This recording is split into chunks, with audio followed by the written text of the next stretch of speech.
Good evening, I'm Chris Bury. And I'm Barbara Pinto. Tonight we take an in-depth look at efforts to radically change public housing in Chicago.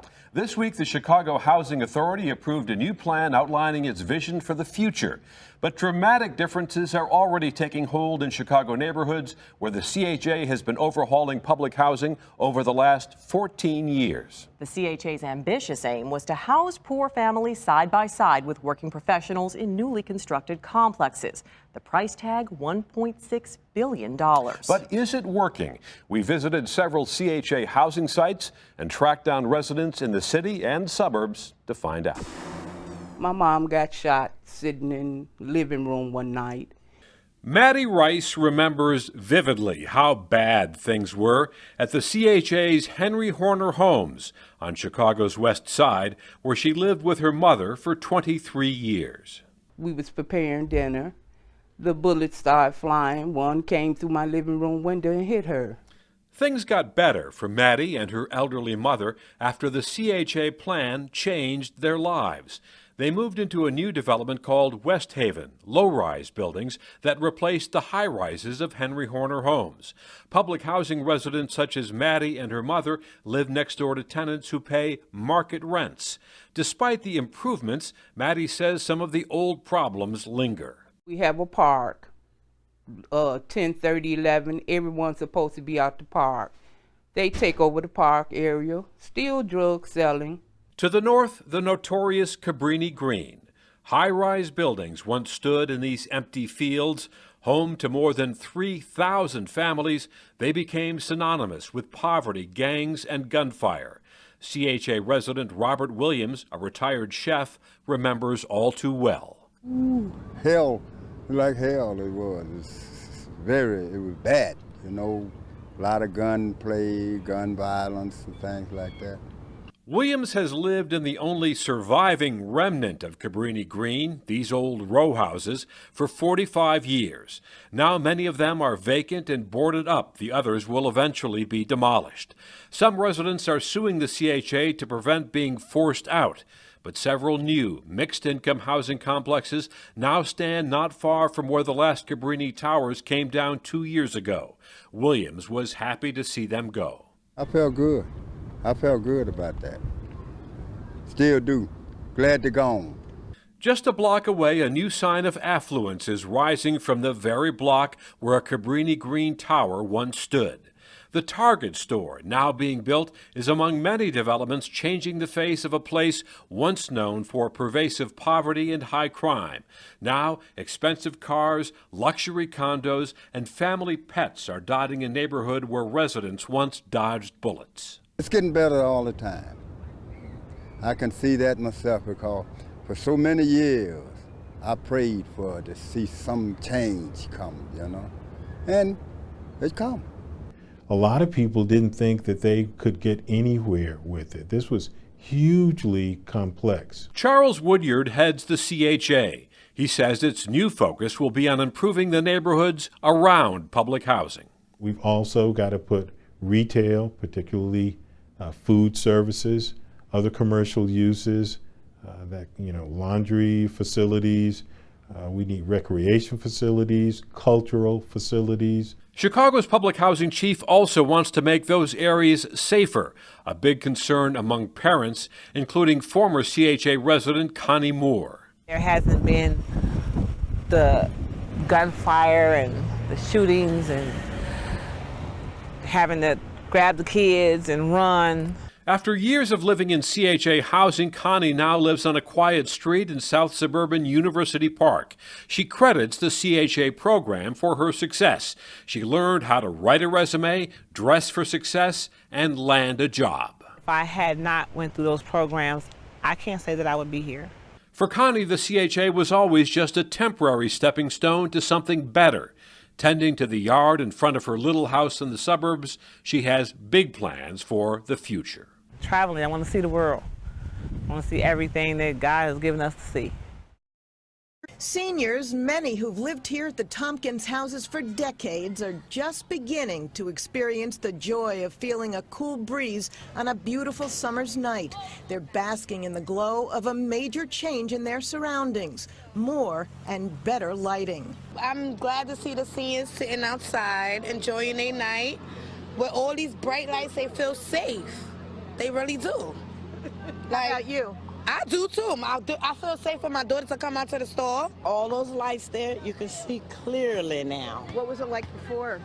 Dim, shadowy. Leora Keith, who's called the Tompkins houses home for more than 30 years, is president of the Residents Association. She says many of her neighbors lock themselves inside, afraid of what might happen if they venture out. We have had shootings, a few shootings, and we've had robberies. Tompkins and 14 other New York City Housing Authority developments account for nearly 20% of all violent crime in public housing. The de Blasio administration is investing $210 million in a comprehensive plan to make those 15 complexes safer. And they're moving so fast, they've already had portable light towers installed at the targeted developments. They'll eventually be replaced with permanent lights. The old bulbs are also coming out, brighter ones going in. Brooklyn Borough President Derek Adams, a former NYPD captain, is all for this particular improvement. Those surveillance cameras are great reactionary tools to catch bad guys after a crime. It is the lights that are deterrent and prevent the crime. This Tompkins resident is not convinced. I don't think anything's going to change. Because it's not really, it's not the lights, it's the people. I think people think that things only happen at night. Actually, a lot of things around here happen in broad daylight. Others we spoke to complained about the lights being too bright. We will do our best to address their issues and their concerns. My friend got killed 2010. I'm so mad they didn't have these lights out here when he got killed. He was an innocent bystander. Sad. But we're really grateful now, though. NYCHA's general manager Cecil House pointed out other benefits of the package: a larger police presence, community centers open for longer hours, and 49 developments that will be outfitted with security cameras before the end of the year. I have the impression from residents that they're coming out of the dark ages. Okay. What took so long? NYCHA has been traditionally disinvested from the federal government and from other agencies as well. And as funds become available, we're able to do more for the residents at these locations. Now they're coming in and picking us up and letting us know we do care about you, and that's important. In Bedford-Stuyvesant, Brooklyn, Ellen Marks, Pix 11 News. An I-Team exclusive on public housing. It can be a safety net for a single mother raising her children or a struggling family trying to pay an affordable rent. And yet we found that thousands of local families are locked out of that help. Other tenants are staying put even if they can afford to move out. Now, we asked for the documents and found some families making as much as $100,000 a year, and in one case, even twice that. Here's I-Team reporter Parker Gavigan with those eye-popping results. Parker? Our I-Team investigation found many six-figure salaried tenants, one family making more money than the housing director, the city mayor, even the governor. The Kimball house in New Bedford is tight. Third floor, 3 kids, all under the age of 3. Little Kennedy was born premature and uses a feeding pump to get the nutrients she needs. Mom Rebecca is looking for a better place to raise her family. You've been on the waiting list for New Bedford public housing for how long? 4 years. Like Rebecca, some families wait years to get into public housing. The rents are affordable, backed by the federal government. The buildings are tidy and kept up. Most families need the assistance. But an I-Team investigation found some families earning good livings, more like great livings, far more money than the average tenant.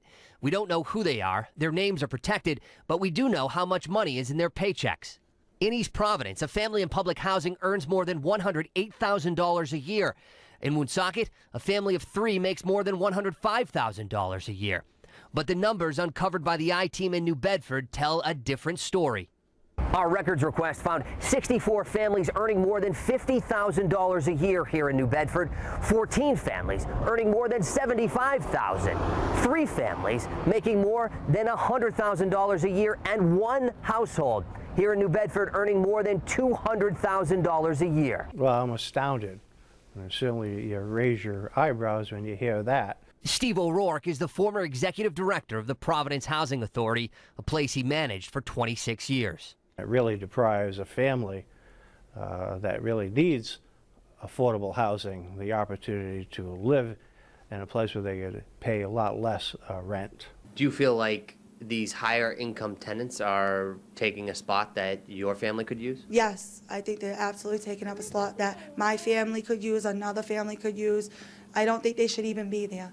The director of New Bedford's Housing Authority, Stephen Beauregard, did not agree to an on-camera interview, but tells the I-Team in a statement, currently, there are no income limits that would force a resident off the program. The federal government regulations clearly states that you cannot forcibly evict a family just because they're over income. New Bedford says the six-figure tenants came into public housing earning a lot less and bettered themselves with the help of the program. All the more reason, says Rebecca Kimball, to move on and make room for those who need help today. When I tell you that that family that's making $200,000 is paying $525 in rent, what do you think of that? Paying less than you are here. Yeah, how? It angers me. It does, it frustrates me. I get so mad because that's based off income. That's income-based housing. That's for families that can't afford apartments. There are 1,200 families on the waiting list in New Bedford, and we're told it could take up to 6 years to get housing. The I-Team has learned a congressman in Tennessee asked HUD's Office of Inspector General to investigate similar complaints about high income, saying it may be systemic across the country. I'm Parker Gavigan, NBC 10 News. Service animals have a job. It is to help the disabled with things they normally can't do on their own, unless it's not really a service animal. But there's no real way of knowing because everyone in San Francisco claims their pet is a service animal. I'm at Westside Courts in the Western Addition. It's public housing that's run by the San Francisco Housing Authority. All around they have signs that read, "No dogs allowed in San Francisco Housing Authority property. Dogs will be removed by animal control and the San Francisco Police Department." Now the interesting part, the Housing Authority has a no pet policy, unless you are in need of a service animal.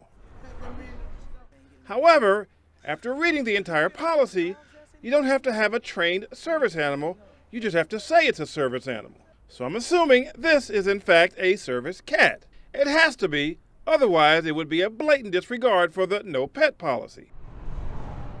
And this dog barking at me, his name is Sinatra. Maybe, just maybe, Sinatra's trained to bark at total strangers. And this is Honey, who is wandering around with no leash, and even does what dogs do best. Maybe we can call it a honey boo-boo that no one cleaned up. Hey, no, Mama, I gotta find out what that is, huh? There are so many service animals running around this complex, like this one. In fact, this one must be a self-cleaning service animal, because no one was around to clean up after it. Oh wait, this may be the owner setting up his barbecue grill. You know what, San Francisco Housing Authority? Why even have a pet policy if it's going to have a loophole the size of Cleveland? Smokey, 2. Oh, and one final note. Apparently, this is the only stretch of grass in the area, so homeowners from all around bring their dogs here to do what dogs do best, and they're not cleaning up after their pet. How's that even fair to anyone? In San Francisco, Stanley Roberts, KRON 4 News.